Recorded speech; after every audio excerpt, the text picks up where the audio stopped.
And welcome back to another episode of Inside Number 23, my podcast which is all about sewing and knitting and generally living the craftiest life possible. My name is Katie. You can find me pretty much everywhere on social media as Miss Lavelli, although as I always say, I'm most active on Instagram, so if you want regular updates it's best to follow me there. We also have a Ravelry group for the podcast which you can find by searching Inside Number 23 in the little search bar on Ravelry. That will bring you to our group, and that's where you can get involved in things like knit-alongs and giveaways. We do still currently have the Harry Potter knit-along running, so check out the post about that if you'd like to get involved with that particular one. And yeah, it's really lovely to be with you again this week. I was super busy last weekend, so I wasn't able to put up an episode, although I have been putting other videos up. But it's really nice to just kind of sit back down with you and have a little chat and catch up with all of the crafty bits and pieces that I've been up to over the past 2 weeks now. If you want to contact me regarding anything to do with the podcast, any inquiries regarding sponsorship or prizes or anything like that, please do drop me an email. Again, the emails have kind of gone beside the board a little bit because I've been super busy, but I'm trying to get back on top, so apologies for the delay if you haven't had a response from me just yet. Thank you so much for being so patient, as you always are, and I will get back to you as soon as I can. So yeah, the last couple of weeks have been pretty hectic. Last weekend I was actually at the Handmade Fair in Hampton Court, and I just want to say thank you to everybody who came up and said hi. I was representing Tilly and the Buttons at their booth, but it was really lovely not just to be able to talk to everyone about Tilly and the Buttons patterns, but also just connect with some of my audience. And thank you guys if you came and said hi, and I hope I didn't come across as too much of a kind of zombie, because I was running on fumes a little bit on that Sunday. I had been to a wedding the day before in Dover, which was absolutely beautiful, but it did involve kind of close to 5 hours of travel there and back. In total, not like 10 hours in total, 5 hours over the day. And then to get to Hampton Court, it took me a very long time. So I was pretty pooped, I'm not gonna lie, but I hope that I didn't come across as too much as a zombie, like I said. It was really lovely to see you, but that's kind of why there wasn't an episode last week. I just wouldn't have had the time to edit and upload, so thanks for waiting for me, and as you can probably tell, I am super pumped. I'm pumped to be back with you. It's really nice to be podcasting again, so hooray! In terms of future events, this weekend, because this is how busy I am right now, this weekend is Sewing Bee Live in London. And again, I'm going to be there at the Tilly and the Buttons booth. If you've kind of missed a couple of episodes, I am now working for Tilly and the Buttons, so that's why I'm representing them. Still love them just as much as I did before I started working for them. But I am going to be at the Tilly and the Buttons booth on Friday, which is when this is going to go live, so today, and Saturday. So if you're going to be around, please do feel free to come and say hi. It would be really lovely to see you, and I will make sure that I'm highly caffeinated so that I don't look too sleepy when you're talking to me. But it looks like it's going to be a really fun fair, and yeah, it's going to be a really lovely event. So do come and check in and say hello. It would be lovely to see you. A couple more things before we get right on with all of the crafty goodness, which I have so much to share with you this week. My 30 Before 30 series is still going strong. So I set myself a bit of a personal challenge throughout September, which was to upload 30 videos before I turned 30 on the 30th of this month. And it's been incredible. I have absolutely loved it, and the response from you guys has been amazing. I've shared a lot of of things that I don't usually kind of have the time to share on the podcast, or that I don't necessarily think have a space on the podcast. And the amount of people who have responded and kind of given me feedback about the videos and just really appeared to be enjoying watching them, it's been a dream. It really, really has. So thank you all so much for kind of sticking with me. Sometimes when you do a very similar format podcast every week, as I do with Inside Number 23, you can feel that it's only a certain type of material that you're able to share. And one of the reasons why I took on this kind of personal challenge to myself, even though it's like the busiest month I've had anyway in a long time, is that I wanted to see what the reception would be for me branching out a little bit and trying a couple of new formats, new things, in addition to what I do with this podcast. And it's just taught me that you guys are more open and more wonderful than I could have ever anticipated. And from a creative perspective, that has been an absolute gift. So thank you for all of that. When I shared, for example, my singing video, you guys blew me away with your response to that. It was amazing. Videos with me and Emrys, videos featuring Rolly. You are just incredible, and thank you, basically. If you haven't checked out my 30 Before 30 series, I will leave a link to it in my show notes, which you can find just in the drop down below. They're relatively quick videos, so it's not going to be taking up too much of your time if you indulge. But yeah, thank you guys. It's been amazing. I'm looking forward to finishing up the series. I have some more fun things planned, so there are still some little nuggets of joy coming your way in video format over the next couple of weeks. It's not many days left, but yeah, you're just awesome, and thank you. I have been getting some questions regarding Vlogtober, because obviously something that I've done for the past couple of years is take part in Vlogtober, which is a video challenge throughout October to produce a video every day. Having just come off the back of doing a video a day in September, I'm not sure exactly how I'm going to proceed with Vlogtober. I love doing Vlogtober because this is really my favourite time of year. Autumn and the type of things that I do around this time are amazing, but in the same way, I have been working very, very hard this month, and I might want to give myself a bit of a break. So I'm not sure is the answer when it comes to Vlogtober. I'm pretty sure that I will be doing something, but whether or not it is a video every single day, I don't know. It may end up being a video every couple of days. It may end up just being vlogs rather than anything else. We'll see. I'll keep you posted. But for now, just enjoy the 30 Before 30 series, and yeah, I'll let you know about Vlogtober. But I always tend to push myself too hard when it comes to these things, so you never know, it might end up being another month of at least some additional footage for you. That being said, let's crack on to our first proper segment of the podcast, which is, as always, what am I wearing? And you guys, I'm going to be really brief with this because I want to talk about this a lot more in So What later. But I am wearing, the beady-eyed amongst you will know, my completed robe Bleuet, the Bleuet dress, which is a pattern by Deer and Doe. And I love this dress. I don't really want to talk too much about it now because, like I said, I will be talking about it later, but it's the new version. Basically, this pattern has been out of print for quite some time, and it appears that when I actually bought this pattern, it was one of the only patterns left in existence when I first got the original version and sewed up like 100 different, you know, styles of it. So I'm really, really thrilled that it's back in distribution, because it means that some of you guys can finally give it a try after all the times that you've been desperate to get hold of it when I've been doing it. But it is the new release. There are some changes in it. I love it. It's making me really happy. In the tartan, it's very autumnal, but more on the completed dress in my later segment in So What. But that is what I'm wearing, and if you can't tell by my face, I am super, super, super happy with it, so yay! Moving swiftly on to my second segment, which is what's on my needles. And this is really kind of one of those satisfied feelings that you get when you haven't podcast for 2 weeks and you actually feel that you have a really decent amount of stuff to share, because I have not one but 2 finished objects to share with you this week, you guys.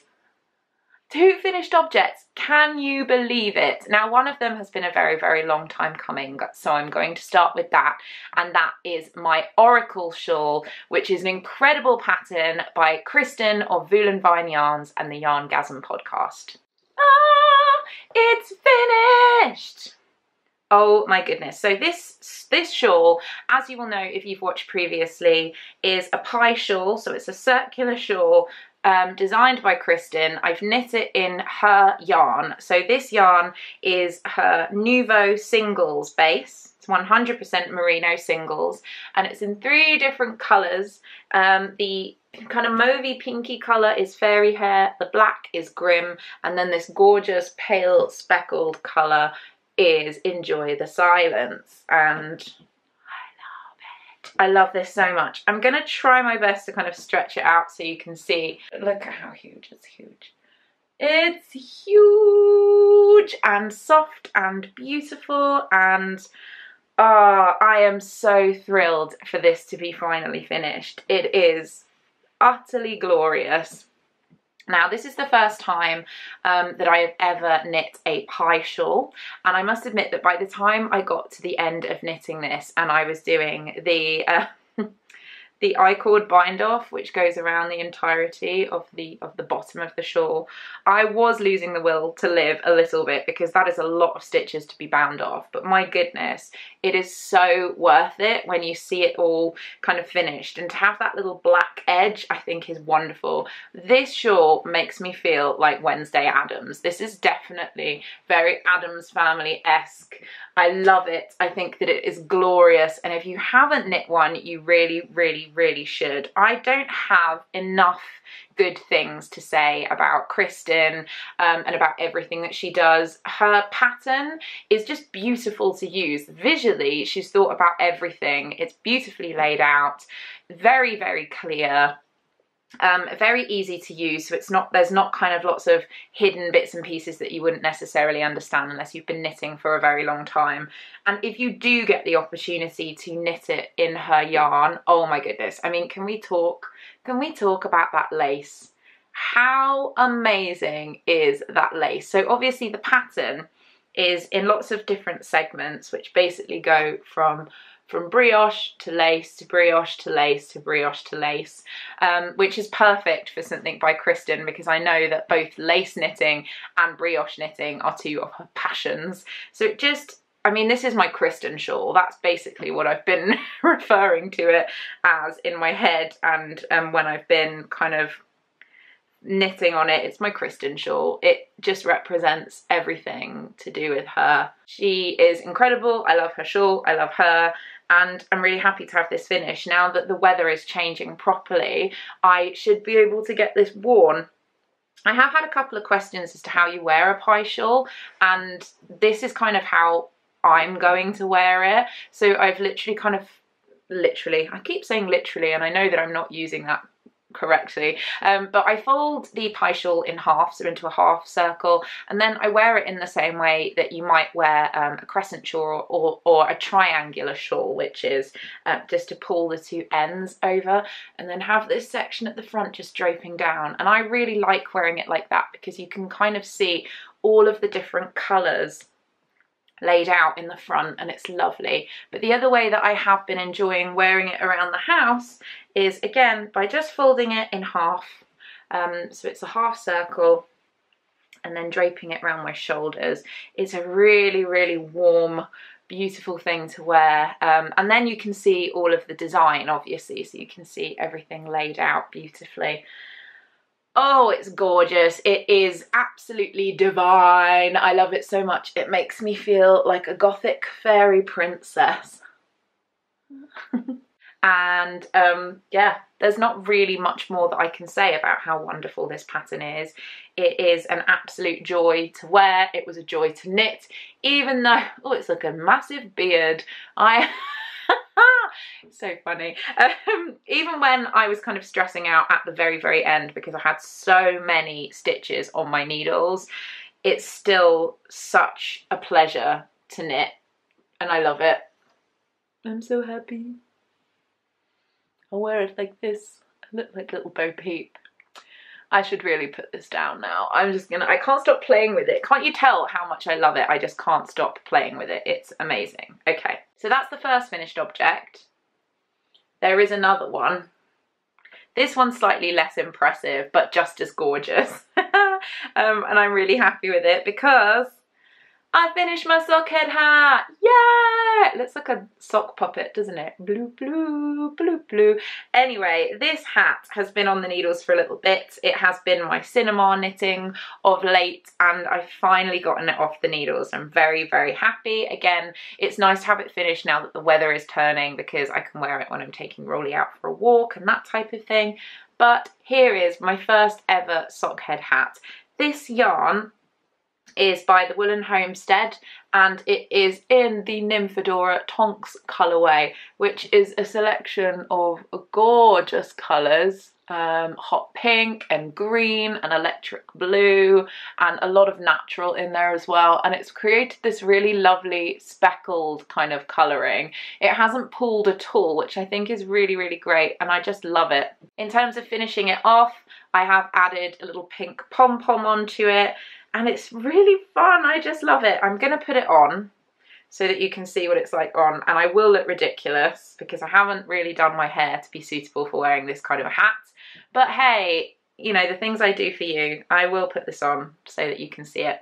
So this is the general idea, and like I said, it looks a bit daft on me right now because I haven't had opportunity to zhuzh, but there's my little pom-pom on the back. I do love a really big slouchy hat, and this type of thing is just the best when it comes to keeping warm and not getting wet and that type of thing. What I usually do if I'm going to wear a hat is I will kind of put my hair in little bunches or something at the back so it looks slightly less odd than having this kind of weird bit sticking out the front.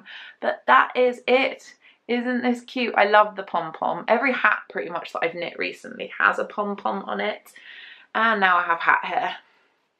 Excuse me while I zhuzh a little bit. Finished. Very happy. This pattern is so simple, and I think it's a really nice pattern to use to be able to see sock yarn in a different light. I know that that was what the intention was behind this pattern when it was made, finding another use for all of those beautiful sock yarns so they're not necessarily just hidden on your feet, and I do think it succeeds in that, and I'm really happy to have this. It's going into my basket of outdoor knitwear, which I now have. I have a little basket that's full of knitted hats and mittens and that type of thing. I keep my shawls in another place, but it's just nice because just before I go out I can have a little rummage in my knitwear basket and pick something and then wear that out, which is a real treat. So this will be joining my other finished hats that live in there, and I must admit now that this is finished I am very tempted to cast on another hat because they're just so fun to knit. Preferably I think something a little bit heavier than fingering weight because this took a while, but I do have some skeins of worsted weight yarn in here that would make really lovely hats. So I have DK weight and worsted weight in these kind of colours, and yeah, I feel like that's going to happen really soon. By the way, Cat's Kettle, Little Bean loves. Love both of these. Really need hats in both of these. So that's everything that's off my needles this week. Let me share with you what is actually on my needles. And this is quite exciting because I did allow myself, after finishing the gargantuan Oracle shawl and putting in the time to finish a smaller project, I thought, you know what? It's my birthday month, I'm going to treat myself to a new cast on using stash yarn, which is exciting, but I have cast on this week something that I have wanted to for the longest time. Right, where is it? The Aspen cardigan. This is the capsule collection from Michelle Wang for Brooklyn Tweed. I love this book. I want to knit everything from it, and as yet I haven't actually knit anything from it. Now the Aspen cardigan by reputation is a little bit intimidating because it is really, really huge in this pattern. It's basically kind of thigh length long knitted coat. I mean, you can see how long that is. It's glorious, it's beautiful, it's very heavily cabled, and I fell in love with it when I saw it. However, I am making some serious modifications to this pattern. I have a lot of DK yarn that I got from Laxtons Limited whilst at the Edinburgh Yarn Festival this year, and it's a beautiful undyed Blueface Leicester masham blend. And I really, really wanted to make a kind of big oversized cardigan out of it because it's so beautiful in its own way and it makes me really, really happy. It's a real pleasure to knit with. So far, I have loved every second. So I decided that I would try and see whether or not it was possible for me to adapt the pattern of the Aspen to work for a DK weight yarn. Now, it is knit in Brooklyn Shelter, which is a worsted weight yarn, I believe, so it was going to take a little bit of finagling to get it to the right kind of place. So I have done quite a bit of tinkering around and swatching, but I finally got to a place where I'm happy with the results that the yarn is giving me. So I did show my swatches on one of my 30 before 30 videos, but just because we can have everything in one place, let me show them to you here. So what I have is, this was my first swatch, and if you can see, it's quite an open weave. This is with the recommended needle size, which I believe is 5.5mm. I'm not entirely sure, let me check. It's 5mm. So this swatch I did with the recommended needle size, so the 5mm size. And although I think it looks quite nice, the weave was a little bit too open for my liking, and it particularly shows actually in the cable pattern, because that cable, a lot of the purl stitches are very, very open. You can almost see through it. That's just the back. How pretty does it look from the back? So I decided to swatch again, this time going down a size of needle, so down from 5mm to 4.5mm. And I got this swatch, which is ultimately more pleasing. Now, I did make a mistake with the cable pattern at the bottom, so I'll just ignore that. We'll focus on this area at the top. But I think you can tell from this swatch, the cable in itself is a lot more pronounced than in this one. You can see it a lot better, I think. And also just the stitch definition is a lot more pleasing. The weave is a lot more open. And luckily, by just going down that needle size to the 4.5mm, this actually gave me the correct gauge that is required in the pattern. So I'm very, very happy that that's all turned out well. So basically just needed to go down half a needle size in millimeters to get the required gauge. And I have started working on the project. I'm very, very excited. To be honest, it's not that exciting to look at because I'm working on the back piece and all I have so far is rib. A lot of rib because it's gonna be huge. But this is the rib section that I've been working on so far. And you have to knit 5 inches of rib, which is quite a lot. And I have been, as my friend Amy Florence will be very proud of me, I have been using 2 skeins of yarn, and I've been alternating them because this is, although it's natural yarn, all of the same kind of batch, there is slight differences in the colour from skein to skein. So I wanted to make sure that I wasn't going to get crazy stripes. So I am alternating skeins, which has just kind of given it this slightly more natural look, and I am in love with this. I'm loving knitting with it. The yarn is beautiful, it's thick, it smells so sheepy, it's glorious, and I can't wait to start getting on to the main paneling of this. I do think I will be there pretty soon. I've almost got to 5 inches for this. But yeah, this yarn Oh, I love it so much. Laxtons Limited, they are wonderful. They gave me some incredible customer service as well, as I mentioned in my last episode. In terms of the design of the garment, I am not going to be doing it exactly as it is in the pattern.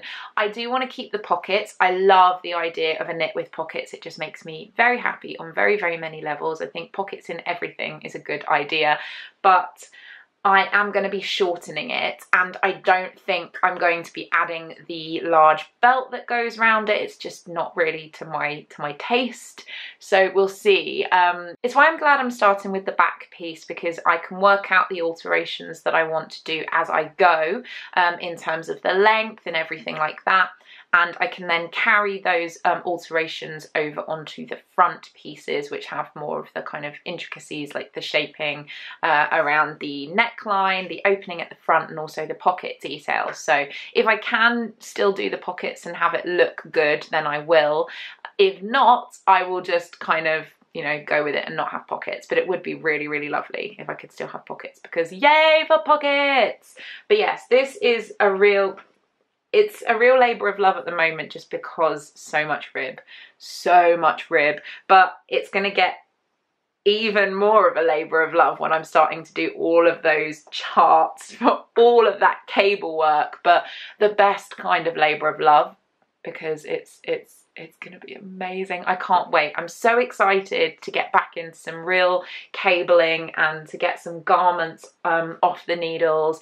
Alongside this, I do want to pick up a couple of other garments that have been languishing and get those done. Since finishing my wicker work pullover, I just have a need for hand knit garments. So yeah, watch this space. I know I say that a lot, but I really, really, really do want to get more garments and have a wardrobe full of beautiful knitted loveliness. Even more so than I already do, because I do have some lovely things already, but yay! But enough about knitting. Let's talk about sewing. My next segment is, of course, Sew What? My sewing segment, where I talk about sewing. How many times can I say sewing in one brief period of time? But yes, the first thing that I'm going to be talking about is my Bleuet dress, as I said in the kind of introduction to this podcast. For those of you who've watched the podcast for a while, you will know that this pattern is probably the one that I have loved more than any other pattern that I have ever sewn. When I enjoy working with a pattern, I always tend to say, I'm going to make 100 versions of this. This dress is the one that I have pretty much followed through. So this is the 4th version of the Bleuet dress that I have sewn up, and I really, really love it. If you want to see kind of more in-depth shots and that type of thing in my review of the pattern specifically, I have done a 30 before 30 video all about this dress, showing it in a lot more detail and just kind of talking about the patterns and the differences and that type of thing. But I did want to talk about it briefly here as well, just so that people who don't watch those videos still get a kind of idea of how I feel about the pattern, which, as you can tell, is pretty much just really, really positive. In terms of the actual construction of the dress, not a huge amount has changed. A couple of little details are different. So for example, the sleeve detailing, the armhole is slightly different. The fit has altered slightly and the length of the hem is different, but in its very nature, it's still the same dress that it always has been, which makes me happy because I do really, really love this dress. I'm happy also to have one in a very vibrant colour. I haven't ever gone this extreme with my dress choice before, and although I was a little worried it would look super 90s, it doesn't look too 90s as far as I'm concerned, and I really, really like it. It's perfect for autumn and winter, and I'm very, very happy to have it in this colour. The fabric, by the way, is a cotton poplin that was purchased from Fabric Godmother, one of my favourite places to purchase fabric from. I have another dress. The other dress that I'm going to be sharing with you today is also in Fabric Godmother fabric. And I met them in person for the first time at the Handmade Fair at the weekend, so I can vouch for how lovely they are. So I will continue giving them my money so that they can give me fabric and everyone will be happy and it's all good. A couple of things about this pattern that I have talked about before, but it's probably a good idea to mention them again. I wouldn't say that this particular pattern is really great for beginners. The reason that I say that is that some of the steps are a little unclear as to exactly how you need to proceed with sewing. Even though I've sewn up this dress several times, there were some differences in the new version that made me do a double take, and I kind of had to sit and think for a minute before I proceeded. For example, the finishing around the sleeves, because it's designed to be sleeveless for the majority, and then you can add these little cap sleeves if you like. There is a bias tape detailing around the inside, and the instructions as to how to sew that were a little bit confusing, and even though there was illustrations in the pattern, it didn't really clarify things a huge amount. I did work it out eventually, because I think if you sit there and you think and you kind of think, oh okay, let me visualize it like this, but that's something that I struggled with. I remember the first ever time that I sewed up this dress. Now that I've sewed it 100 times, I don't have that problem anymore, but it's something to bear in mind. I don't necessarily think that you should be completely turned off to this pattern if you're a beginner, but bear in mind that you may need to take things a little bit slowly, and there may be steps that are slightly more confusing. So just take it step at a time and you should be absolutely fine. So yeah, finished object, very happy with it. And it seems that my attitude towards knitting, which has been finish a project, cast on something new, is transferring over into my sewing, because now I'm kind of like, I've finished a sewing project. I need to start a new sewing project. So pun intended, I have actually started a new project as well, which I'm really excited to share with you. Unfortunately, this dress that I've been working on is looking a little bit worse for wear, because I have been transporting it to and from work. One of the benefits of working at a sewing pattern design company is that there's a lot of sewing machines around. If you want to do a bit of sewing on your lunch, then just pull out a machine and have at it. So this has been in my bag and it's not been pressed since, so it's looking a bit scrumply, but I do have a work in progress to share with you, and that is the Martha dress. Look how creased this is. Oh my goodness, it's so creased, it makes me howl. It's so funny. I mean, it's not funny because, you know, it's really, really creased and it needs a good pressing, but luckily this fabric is very forgiving. So this is actually a viscose fabric, and it's from Fabric Godmother. It's this beautiful blue with grey flowers. I saw it and I fell in love with it. I just think it's beautiful, and I don't really have that many clothes in this colour, but I like it because I think it brings out my eye colour, and also you can wear red lipstick with it, and it's a really, really nice contrast to it. So a little bit different for me, but I really, really, really love it. Now Martha, and I'm going to insert a picture of Martha here, is one of the Tilly and the Buttons dresses that I have made before. You may remember that I made this dress for a friend's wedding. I think that was last year now. Gosh, that's gone really fast. It may even have been longer than that. I can't remember. My brain is awful. So I have sewn up Martha before, but my body type has changed a little bit since then. So it still does feel like a bit of a journey sewing this design up. She is a really, really lovely dress that comes with a couple of different variations. You can have a mini skirt length, knee length skirt, you can go with long bell sleeves, little short sleeves, and she also has a high neck detail, which I think is really, really pretty and interesting. I haven't decided yet whether or not I'm going to go with the high neck version of this or just leave it as a little round neck, because there is a possibility to do that if you just omit the collar.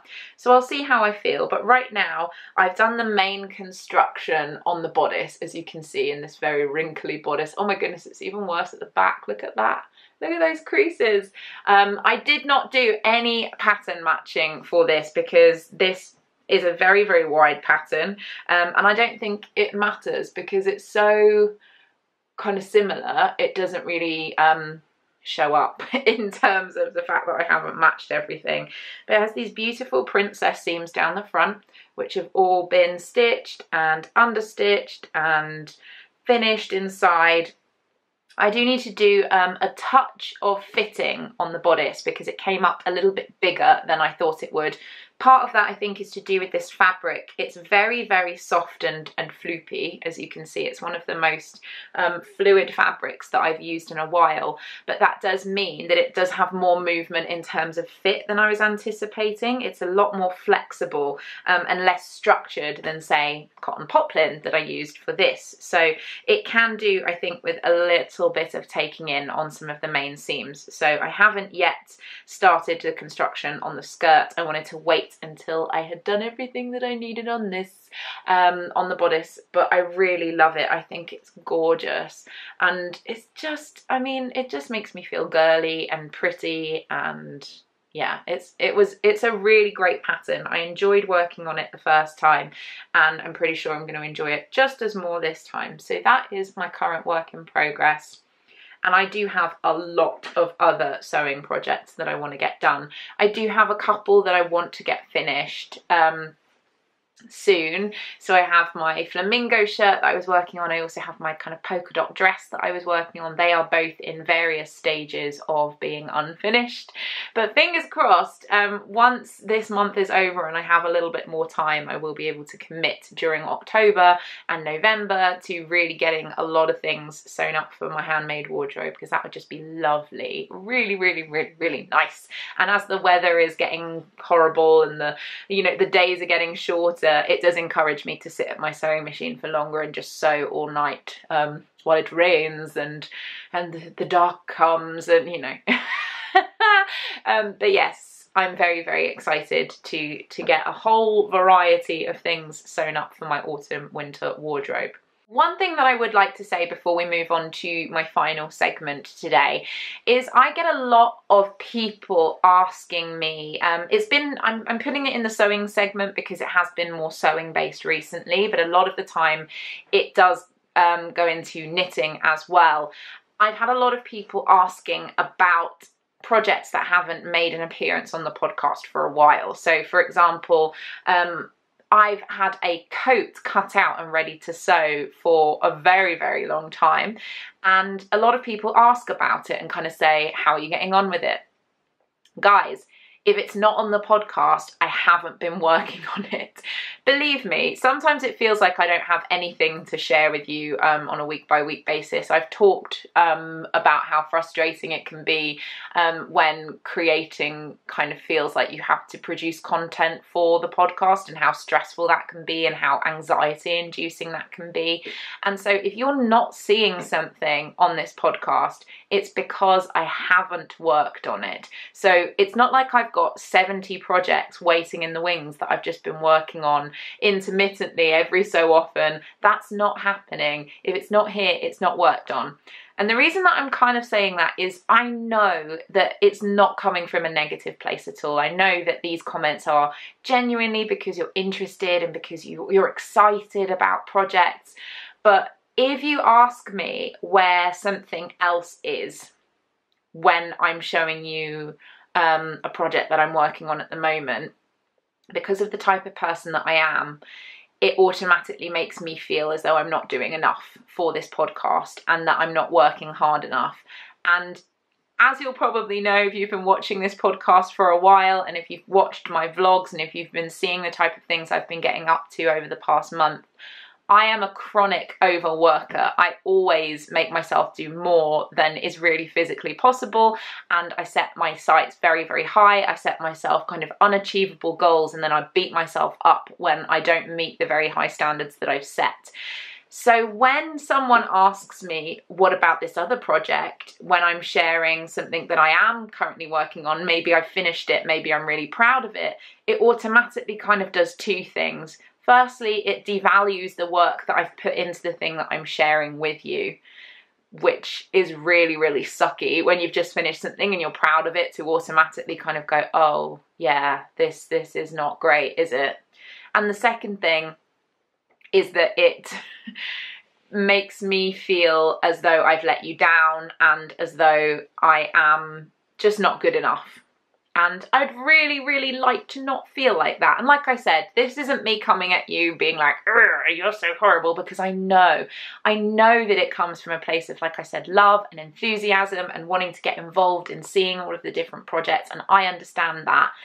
But no, if you haven't seen it on the podcast or on Instagram or whatever, it's just been sitting there doing nothing. There's nothing new. There's nothing interesting. You haven't missed anything.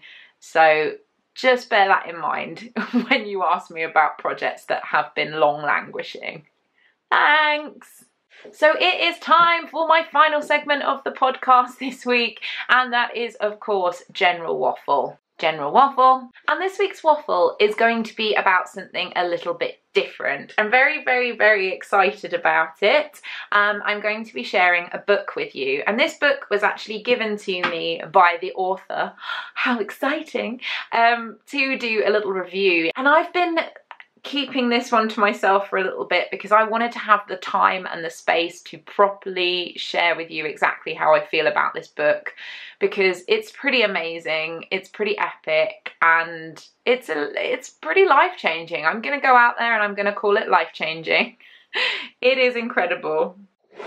It's also massive, so I don't have much upper body strength, so holding this up is gonna be hard. But this is the book. This is Lighter Than My Shadow by the incredible Katie Green, who I love and think is so wonderful and so talented. And after reading her book, I am just more in love with her than I ever thought. So hi Katie, if you're watching, thank you so much for giving me a copy of your beautiful book. Look at this, it's a beast, it's incredible. It's a graphic novel and it's, like I said, lighter than my shadow. Katie actually gave me this book at PomFest earlier this year, and I have been enjoying spending time with it and reading it ever since. Graphic novels, because there's less, I suppose, text in them than a regular novel, it can be very easy just to kind of sit and plow through it in a matter of hours. But I really, really didn't want to do that with this book. I wanted to take my time with it. I wanted to sit with it. I wanted to enjoy it. And I have done. And guys, buy it. Buy this book. So I'm going to start off with telling you a little bit about it. I'm going to read you the blurb quickly.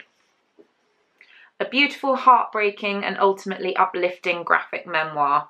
Like most kids, Katie was a picky eater. She'd sit at the table in silent protest, hide uneaten toast in her bedroom, listen to parental threats that she'd have to eat it for breakfast. But in any life, a set of circumstances can collide, and normal behaviour might soon shade into something sinister, something deadly. Lighter Than My Shadow is a hand-drawn story of struggle and recovery, a trip into the black heart of a taboo illness, an exposure of those who are so weak they prey on the weak, and an inspiration to anyone who believes in the human power to endure towards happiness. So that's what it's about, and in a way, it's difficult to talk about just how incredible this book is and how much effect it had on me. It's autobiographical about Katie's life, and for that reason it's really bad when you're kind of trying to do a review and words just fail you because of how profoundly moved you have been by what you've read. So Katie Green, a lot of you will know her through her illustrations in Pom Pom magazine. At PomFest, a lot of her artwork was being auctioned off. I believe some of her artwork is still available to buy on the Pom Pom website. She is so talented. She's incredible. She's also started working for Blacker Yarns now and doing a lot of design work for them. And I've just been a fan of her illustrations and her style and her aesthetic for a very, very long time and loved her from afar. Now, when I heard that she had written a graphic novel, I was really excited by this idea because I knew that she was an incredible illustrator, but to think that she'd kind of combined those powers, because they're like magical powers, with storytelling just blew my mind. And I was very, very excited to read this book. I didn't quite realise just how raw and powerful this book was going to be. So I'm going to simplify, and this is really bad. I don't like simplifying this book because it's very rich and it's very deep and it's very complex, but in simple terms, because I don't want to spoil it for anybody, because I do recommend that you read it yourself if you have love for Katie, which I'm sure that you do, and if you have an interest in some of the things that it's about, because basically it is Katie's journey through dealing with eating disorders, negativity in regards to her body, the journey that took her in throughout her youth. And I think one of the reasons that I'm finding it difficult to properly verbalize exactly how I feel, and I have notes written down here, but referring to them seems cold and disconnected, and I don't want to be disconnected from this book because it resonated with me on so many different levels, and I think that it will do for so many people who read this who've suffered with similar things in their past. It takes a very real and raw look at what it feels like to be the person dealing with an eating disorder, dealing with things like body dysmorphia, seeing yourself in a certain way, wanting a huge amount of control over your life and using food to kind of control what's going on around you. Again, I'm simplifying because this book is about so much more than that, but I don't think that it's my place to tell you exactly what more is in here, because this is Katie's story and you deserve to get it from the source, which is this amazing book. It's been a very, very long time since I have been so moved and so connected and feel so much pain through reading something, because that might sound odd, because I know that for a lot of the time we read for entertainment, but this reached a part of me and touched a part of me that I didn't even really know that I had, that had been lurking, that it awakened within me memories of how I felt when I was at my worst, which was difficult, but it turns those feelings around in such a way that was so uplifting. It was like a massive weight was being removed from my shoulders. I felt like I went on this journey with Katie, and it helps that we have the same name because then I can feel like we're going through it together because we're Katie's together. And by the end of it, I don't think I've ever really been so emotional, and I can feel myself getting emotional now kind of talking about it, because I cannot comprehend how brave you have to be to write something like this, to live with something like this, and be carrying this around inside you, and be brave enough to put it into print and share it with the world so that other people can learn from your experiences. It blows my mind. Also, in addition to the fact that it's just incredibly well put together and the story is amazing, I can't tell you how awesome the illustrations are.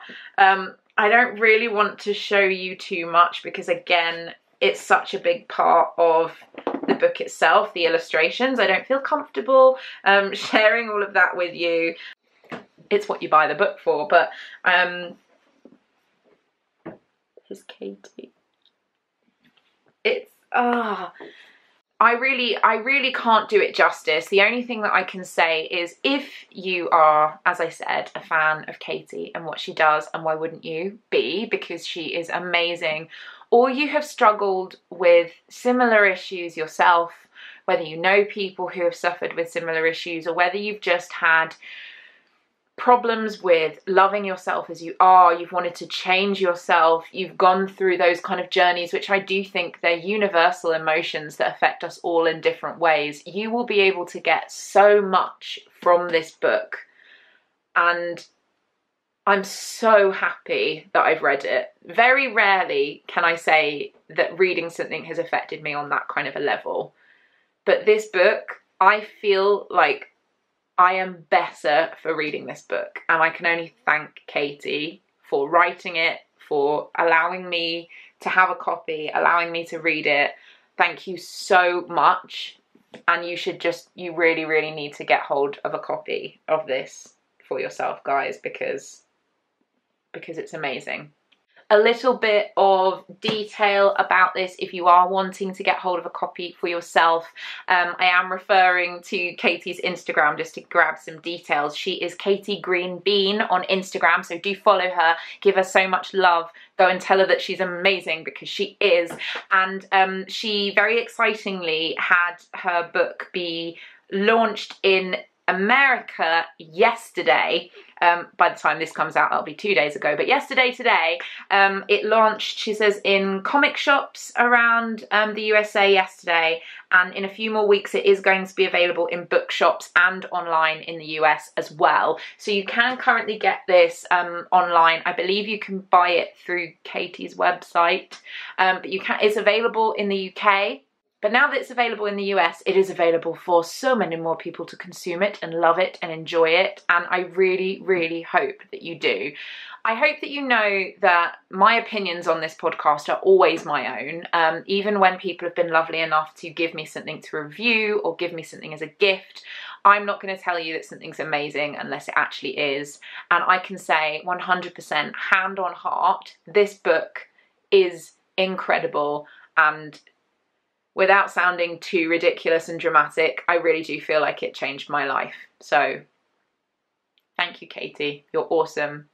Go buy her book, guys. Plus reading it gives you a workout. Oh yeah. Do you lift? I lift. I lift with this book. I love it so much. Oh, it's so good. That's it for the podcast this week, you guys. Thank you so much for watching and spending a little bit of time with me again this week. If you've enjoyed the video, do give me a thumbs up and hit subscribe, and then you'll be kept up to date whenever there is a new video on the channel, which at the moment is really frequent, so get on with that. I hope you all have an incredible week. If I see you at Sewing Bee Live, like I said, do come and say hi, and we can have a little chat about all of the crafty good things. For now, from me to you, I'm sending you so much love. Have an awesome week until I see you next. Happy sewing, happy knitting. I love you. Bye.